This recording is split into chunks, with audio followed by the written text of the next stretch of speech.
Hey YouTube, I'm Chas and we're back here at home. This is going to be our part 2 talk about canning. So we talked before on jars that we need to use when we're canning. And I had suggested to use good jars that were not blemished or cracked or not able to withstand the pressure of canning, like, glass mayonnaise jars, things like that you don't want to use. Anyways, if you haven't seen that, you might want to check out the video prior to this one. But today, we're going to begin talking about our equipment for canning, which is going to be our canners, as well as some handy things that you would want to have before you begin your canning adventure. One thing that I would suggest to have, obviously, is one of these. This is going to be what you use to take your jars from the canner to your counter or vice versa. You're going to hold them up here by the black handles, and then you're going to, this down here, see that? It's kind of contoured so it can firmly grasp your jar and then take it in and out of your canner, so you're not touching the hot boiling water or trying to burn yourself by finagling it out of the water. Another very handy little tool, and there's not a lot. I don't like tons of gadgets that serve very few purposes, but this little thing has one job, and it's cheap and it's well worth it. It's just a long plastic handle with a magnet on the bottom, and when you begin canning, you have a little pot of water that you put your flats or your lids in, and you're going to be able to take those lids out of the warm water and stick them on top of your jars. And again, you can do this without it, but it's quicker and it's more efficient, and you're not fumbling with it and potentially burning your fingers trying to get the warm things in and out of the hot water. So those are just a couple of little extras. And actually, Ball puts together a little box that you can get all 3 of these in. Now this, honestly, I just don't use this. Very seldom. Honestly, I don't think I ever used it. It's when you're putting something in, like if you're doing something that may have a heavier syrup or whatnot that you might have air bubbles in, you're supposed to run this around the edge and try to pop those air bubbles. Normally, I just pack them in there pretty tight, and then I give it a little tap on the table to try to pop those bubbles. And if I see any more, I do the same. But that's what this is for. Also, this end down here, it's supposed to measure, like on your jar, how deep, there's, let me show my age here. I'm gonna have to take my glasses off to read this. There's 1, there's 3/4, there's half, and then a quarter.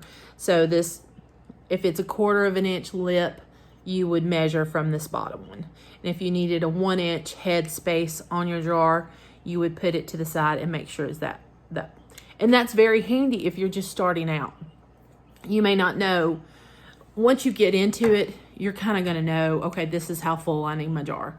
So this is totally handy. And I'm thinking like all 3 of these, you can get a pack and they're less than $10. So if you don't have that, maybe make that one of your first purchases. Again, like I said, it comes together in a set of 3. I think you can buy some of these separate, but I'm thinking this is actually only in the package of 3. So anyways, there you go. All right, now we're going to talk about our canners.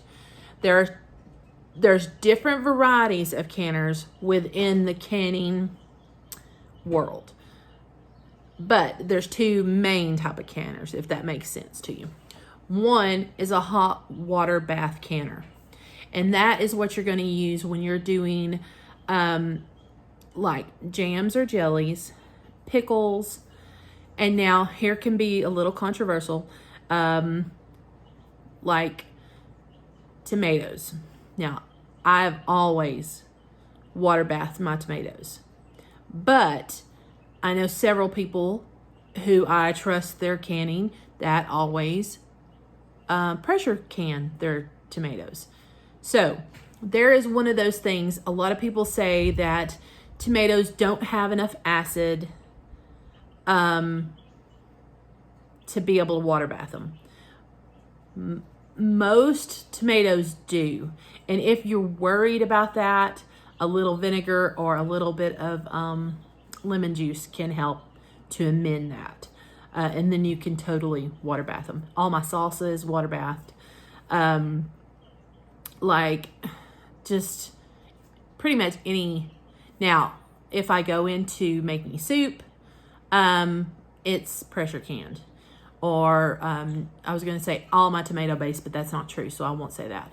We do make a vegetable soup. My mom, my sister, and I, we get together and we make a vegetable soup that is sort of that's based on tomatoes and then vegetables inside, and we do pressure can that. So anyways, a water bath canner looks very much like this. You can find them anywhere from Walmart to Amazon, to your local flea market. And if you do find one at a thrift store or flea market, there is nothing wrong with it as long as you don't see any holes in it. You want to make sure that there's no holes in it. You want to make sure there's not like any parts on the bottom that shows where it's been warped or maybe gotten too hot over a flame and maybe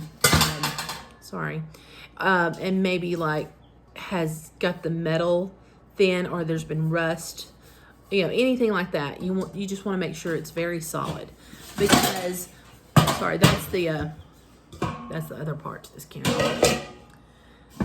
Inside the canner is this, and you can put your jars into this.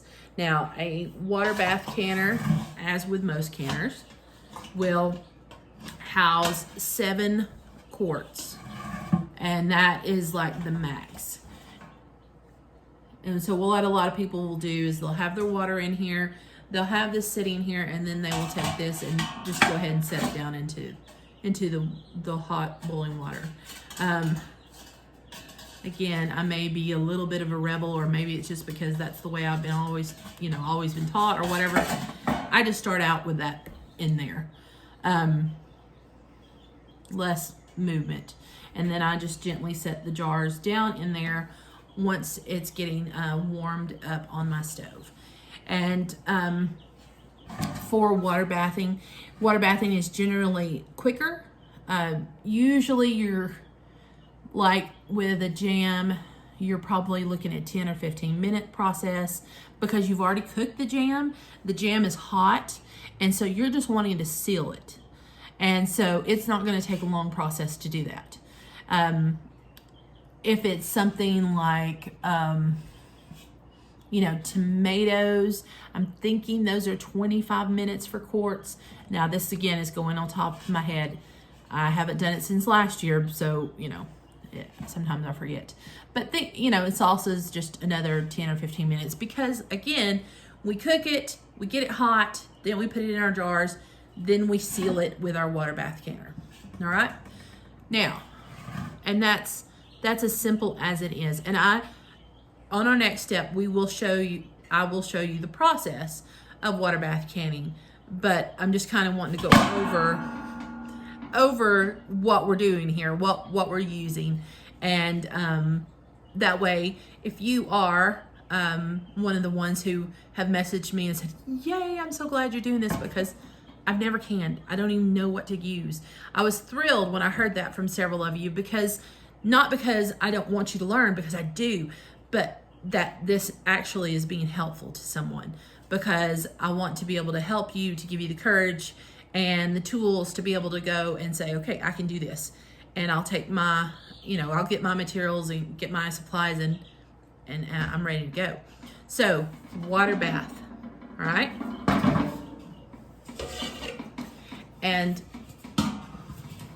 I bought them at yard sales where they are busted and used them as planters. So if you like that kind of funky junk, my dad said some of the stuff I like is like from Sanford and Son. So, you know, I don't mind. I kind of liked it. It don't look totally like Sanford and Son. I think it's cute. Everybody's got their own opinion though. So, but yeah, I think that water bath canning was my first attempt on my own. I was a little bit nervous about pressure canning, but it too can be very simple and you can do that. Now I'm gonna bring my pressure canner over here. So if there's some noise, you'll know why.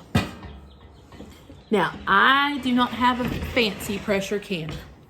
I have a Walmart special that is basic. It's a Presto canner. It has a locking lid. It has this, which is your weights.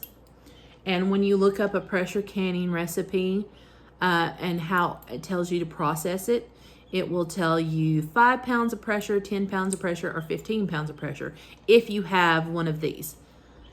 This by itself is 5. You put one ring on it, it's 10, and you put all both rings on it, it's 15. And so that is what you use that for. And it will be your guide. And it will actually vary on where you live. If you're in a higher elevation, you may have to use a higher pressure. Lower elevations takes less pressure. Most everything I can is around 10 pounds pressure here. And I'm in North Georgia. So, you know, we have mountains. We actually live on a mountain. But compared to the Rockies or, you know, our mountain's kind of a molehill. So it's not huge, but we like it. So here we have our pressure canner. Like I said, this is a Presto. It came from Walmart. It's less than $100. I'm positive. There are different varieties of pressure canners out there. Some have gauges on them, so you can actually see the amount of pressure you have building up, and you can gauge it by that. Gauge. You can see by there how high your pressure is. And open it. Anyways, like I said, it has a twist lock on. This is dusty as all get out. Right here, if you can see this, see that? That is, you're going to line that up to be able to close the lid and open the lid. You have to have that lined up and then, you know, twist it. So that way it doesn't just blow off the top of your canner. When you pressure can with this particular canner, as I think with most pressure canners, you're gonna start with 3 quarts of water. With my water bath canner, we fill it like really about half or more full because you want the water to be above the lids of the jar. In the pressure canner, that's different. It's only 3 quarts. So it's usually about halfway up the jars that are inside. This one also only holds 7 quarts. There are big ones and that are nice and fancy and are like double-decker ones. I don't have those. When you pressure can, what will happen is you'll put it on the stove. You'll get it started going and it will begin to warm and build the pressure up. Pressure canning is what you're gonna use your green beans, use for green beans. You're gonna use them for like our vegetable soup. Like if I know people who, I've never done corn. I've never pressure canned corn. I know some people have, but that's not one thing I've done. If you're gonna can meat or you're gonna can broth, anything like that, pressure canner is your friend. And that's what you have to use. So you get all your jars put in here. You got your 3 quarts of water in here. You've got it on the stove. You're raising the pressure, and this little spout right here, let me see if I can get it turned up to you. You will see it pop up, okay? When this pops up, That means pressure has built. You're going to put your weight on, and then you're going to wait. All right? When that weight starts doing this number, jiggle, jiggle, jiggle, jiggle, that's when you start timing. So if your recipe or your directions say pressure can for 30 minutes, you don't start your 30-minute timer until this starts going ding, ding, ding, ding. Because if you don't pressure it that long, then you don't want to risk the chance of bacteria growth, and that could be, it's not worth it. You, again, like I said in this last video, you've spent time processing your food, you've spent time growing it or buying it, and money and effort into it. You want to make sure you put it away properly. So just follow the instructions. And then once you have your 30 minutes, you turn your stove eye off and you let it be. Do not try, I've seen it done, do not try to go and let that pressure down faster. That's dangerous, okay? And you're asking for trouble. Allow the pressure to come down slowly. If you were in that big of a hurry, get a second canner and have two going at, one right after the other. So when one's finished, you can start the other. Because again, pressure coming down too fast can result in breakage. It can result in messing up your canner, and it can result in just spoiling your food. And we don't want that, okay? So those of you who are watching this that know what I'm talking about, don't do it. Don't do it, ain't worth it. All right.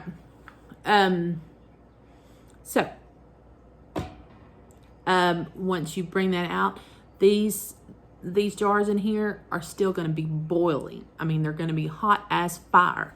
So where your tool comes in very handy, you'll take your lid off once all the pressure's down, and you'll know the pressure is down because this little thing will drop.